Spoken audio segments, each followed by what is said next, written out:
धर्मनिरपेक्ष लोकशाही गणराज्य घडविण्याचा व त्याच्या सर्व नागरिकांस सामाजिक आर्थिक व राजनैतिक न्याय विचार अभिव्यक्ती विश्वास श्रद्धा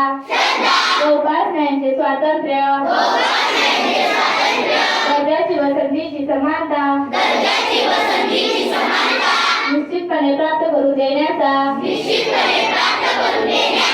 आणि त्या सर्वांमध्ये व्यक्तीची गरिमा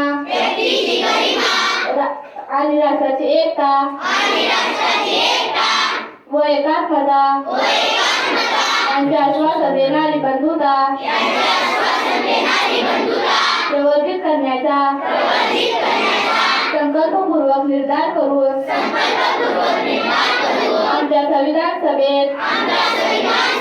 आज दिनांक 26 नोव्हेंबर 1949 रोजी याद्वारे हे संविधान अंगीकृत व अधिनियमित करून स्वतःप्रत अर्पण करीत आहोत. जय हिंद.